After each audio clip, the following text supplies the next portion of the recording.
국가 간 무기 수출입은 단순한 무기 거래에 국한된 문제가 아닙니다. 거기다 대규모 무기 거래라면 수출하는 쪽이나 수입하는 쪽이나 많은 영향을 주고받을 수밖에 없습니다. 이런 사례는 우리나라와 미국의 예를 들면 쉽게 이해할 수 있습니다. 한국은 개인화기부터 전차와 자주포를 비롯해 함정, 잠수함, 항공기 등 많은 무기를 자체적으로 개발해 생산하지만 아직도 상당수의 무기 체계는 해외에서 수입하는 것으로 충당하고 있습니다. 그 중에서도 미국의 비율이 압도적인데요. 광복과 한국전쟁을 거치면서 우리 군은 거의 대부분 미국산 무기를 도입해 무장해왔고, 이는 전체적인 국방 안보 정책에서도 미국과 때려야 뗄 수 없는 관계로 이어졌습니다. 시간이 흘러 무기를 수입하는 나라에서 수출하는 나라로 탈바꿈하게 된 대한민국은 이제 세계가 주목하는 방산강국으로 성장했습니다. 이런 급격한 성장에는 지난해 폴란드와의 기록적인 무기 수출 계약이 한몫하고 있으며, 한국과 폴란드는 무기 거래를 넘어선 안보 분야에서도 협력을 강화하고 있는 추세였습니다. 그런데 최근 폴란드 총선에서 야당이 승리하며 한국과의 무기 계약을 취소하거나 상당 부분 축소하겠다는 분위기가 흘러나와 긴장감을 조성하고 있습니다. 군사 분야에서 보급의 중요성은 아무리 강조해도 지나치지 않습니다. 동서고금을 막론하고 최고의 병서 중 하나로 손꼽히는 손자병법에도 보급이 원활하지 않으면 반드시 망한다는 구절이 나와 있을 정도입니다. 보급은 군대가 생존하고 작전을 수행하는 데 필수적인 자원을 공급하며 군사작전의 효율성과 성공에 큰 영향을 미칩니다. 군사작전 중에는 예측할 수 없는 상황들이 수시로 발생하기 때문에 군대는 항상 적절한 물자와 장비를 보유하고 있어야 합니다. 보급을 통해 전투력을 높이고 적군에 대한 저항력을 유지할 수 있는데요. 이는 전쟁 수행 능력의 지속성과도 직접적으로 연결됩니다. 그런데 의외로 전시의 물자 부족 현상은 군뿐 아니라 일반 사회에도 예외가 아닙니다. 이스라엘 하마스 전쟁에서 불리한 쪽은 누가 보더라도 하마스입니다. 전쟁을 일으킨 주체는 하마스이지만 불행히도 가장 큰 피해를 당하고 있는 것은 가자 지구의 민간인들인데요. 개전 후 가자 지구를 봉쇄함에 따라 식량, 식수, 연료, 의약품, 생필품 등의 유입이 차단돼 가자 지구의 주민들이 한계에 몰린 것입니다. 정도는 훨씬 약하지만 이스라엘에도 물품 부족의 위험성이 대두된 적이 있습니다. 전쟁이 장기화할 것이라는 우려 속에서 이스라엘 정부는 시민들에게 생존에 필요한 물품들을 비축하라고 권고했고, 불안감과 공포에 빠진 시민들은 상점에서 식량과 물 등을 사재기를 하기도 했습니다. 실제로 이스라엘은 하마스의 공격이 있고 나서 며칠 동안 물자 부족에 시달렸는데요. 노동력의 30%에 달하는 사람들이 전쟁으로 인해 일터에 나가지 못했기 때문입니다. 이렇듯 전시의 물자 공급은 생존과 승패를 좌우하는 절대적 조건이라고 알 수 있습니다. 러시아 우크라이나 전쟁이 일어나자 안보에 심각한 위협을 느끼고 전력 강화에 나선 폴란드가 한국을 택한 이유도 성능이 뛰어난 무기를 합리적인 가격에, 그것도 빠른 시일 안에 납품해 줄 수 있었기 때문입니다. 이렇듯 이스라엘 하마스 전쟁으로 전 세계가 혼란스러운 상황에서도 대한민국과 폴란드의 방산 계약은 척척 순조롭게 진행되고 있습니다. 지난 5일 대한항공의 화물기가 FA-50 전투기 2대를 싣고 폴란드 바르샤바의 오케치 국제공항에 도착했습니다. 바로 폴란드에 납품될 FA-50GF의 9호기, 10호기였는데요. 폴란드 현지 언론에 따르면 오케치 공항에 도착한 FA-50은 민스크 마조비에츠키에 있는 제23전술 공군기지로 운반되어 조립 및 승인 테스트를 거쳤다고 합니다.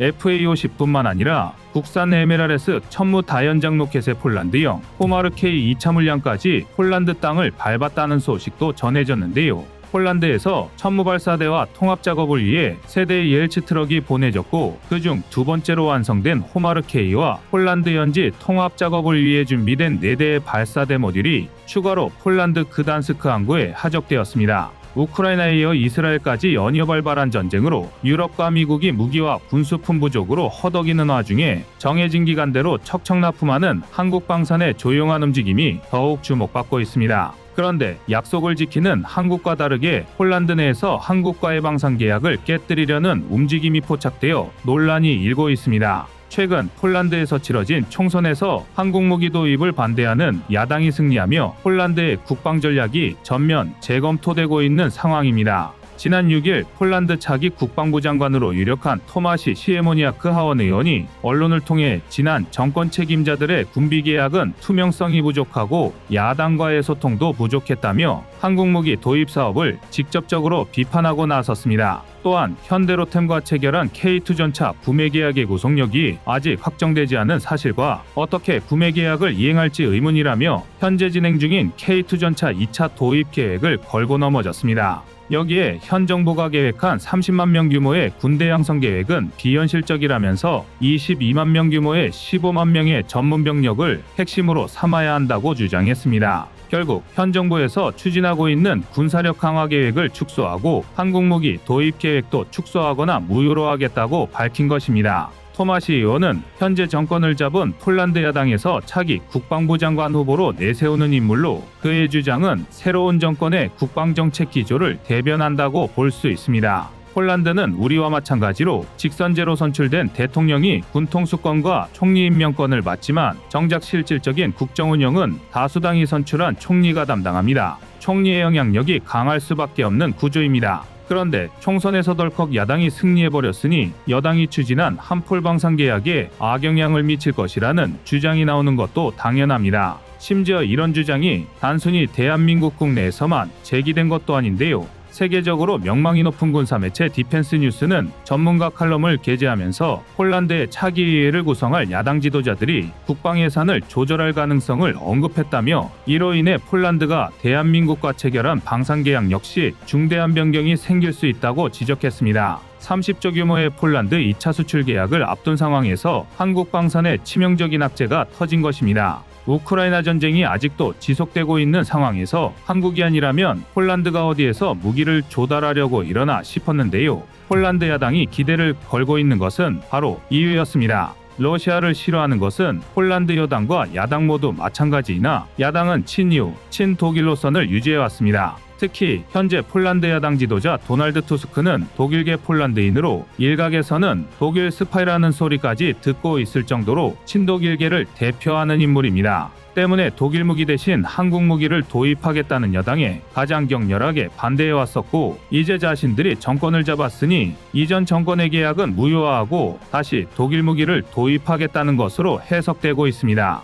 그런데 새 정권의 이러한 기조에 반발하고 나선 곳이 있으니 바로 폴란드 국민들입니다. 한국 무기 도입에 불만을 품은 사람들도 있었지만 그렇다고 완전히 이유로 돌아가 다시 독일 방산의 노예가 되기를 바라는 사람은 그 누구도 없었습니다. 국방비 지출을 줄이기를 원하는 폴란드 야당과 다르게 얼마 전 나토에서 실시한 여론조사에 따르면 폴란드인의 80%는 국방비 지출을 유지하거나 늘리기를 원하고 있는 것으로 나타났습니다. 러시아의 위협을 코앞에서 마주하고 있으며 EU 탄 우크라이나가 무력하게 당하는 모습을 지켜본 폴란드 국민들은 EU에 대한 신뢰를 잃은 지 오래인데요. 특히 그동안 독일 무기에 의존해 왔었던 결과 폴란드군이 얼마나 고초를 겪었는지를 잘 알고 있기에 절대 과거로 돌아갈 수 없다는 것이 폴란드 국민 대다수의 반응입니다. 게다가 현재 이스라엘 하마스 전쟁으로 유럽이 또 한번 군수품 부족으로 허덕이는 광경을 지켜보고 있으면서 든든하고 믿을 수 있는 한국을 버리고 EU의 손을 잡는 걸 납득할 수 없을 겁니다. 또한 얼마 전 한국의 완벽한 계약 이행 모습들을 보여주는 사진들이 공개되며 야당의 주장이 더욱 힘을 잃게 되었습니다. 지난 6일 폴란드 제16기계화 사단의 공식 SNS를 통해 폴란드 전차병들이 대한민국 육군 제8기동사단 일명 오뚜기 부대에서 K2 전차의 정비 및 운용에 관련된 교육을 받는 사진이 공개되었습니다. 단순히 무기만을 판매해서 그치는 것이 아닌 그 무기를 완벽하게 사용할 수 있도록 사후 지원을 아끼지 않는 모습에서 한국 무기를 한번 구매한 고객은 한국 무기를 다시 찾을 수밖에 없는 이유를 보여준 것입니다. 그리고 이번 공개된 사진에는 러시아에 보내는 메시지가 담겨 있다는 분석도 제기되고 있는데요. 폴란드 제16기계화 사단은 폴란드와 러시아의 접경지 칼리닝그라드와 벨라루스 국경 인근에 배치된 최전방 부대입니다. 러시아의 공격이 시작되면 가장 먼저 러시아 기갑 전력과 맞닥뜨리는 부대이기에 폴란드에 수출된 K2 전차의 실전 배치가 가장 처음으로 이루어진 곳이기도 합니다. 그런데 이번에 폴란드 군인들이 훈련을 받은 오뚜기 부대는 일반적인 전차 부대가 아닌 제7기동 군단에 속한 기갑 부대로 부대의 목표가 방어가 아닌 반격에 있는 부대입니다. 제7기동군단은 북한이 남침을 개시하면 방어전을 펼치는 여타 부대들과 달리 곧바로 모든 기갑 전력을 동원하여 북진하는 것을 기본적인 작전 계획으로 가지고 있습니다. 이를 위해 K2, K1A1 전차를 비롯한 3세대 이상의 전차로 구성된 전차대대가 11개, K9, K55A1 등 155mm 포병대대 16개, 여기에 장갑차까지 포함하면 800대가 넘는 기갑 전력을 보유 중입니다. 간단하게 정리하면 제7기동군단은 아시아 최대 규모의 기갑부대이자 영국, 프랑스, 독일이 보유한 전차를 합한 것보다 많은 전차를 운용하고 있습니다. 따라서 아시아 최강이라 불러도 손색이 없는 제7기동군단사나 제8기동사단에서 K2 전차 운용을 교육받고 있는 사진을 공개한 것은 러시아가 폴란드 국경을 침범할 경우 폴란드의 제16기계화사단 역시 그대로 진격하여 칼리닝그라드와 벨라루스를 점령하겠다는 메시지로 해석되고 있습니다. 하지만 이런 복잡한 여타의 상황과는 별개로 폴란드를 향한 한국 무기 납품은 차질 없이 진행되는 중입니다. 또한 폴란드 내에 반대 여론에 부딪힌 야당도 한국 무기 계약 취소를 하겠다는 발언에서 한발 물러나는 태도를 보이고 있습니다. 결론적으로 한국의 폴란드 무기 수출 계약에 변경이 생길 가능성은 낮을 것이라는 분석이 대부분인데요. 폴란드 내에서 한국 무기를 둘러싼 논란이 그저 찻잔 속의 태풍으로 끝나길 기대해 보겠습니다. 이상 꺼리튜브의 두 번째 미션이었습니다.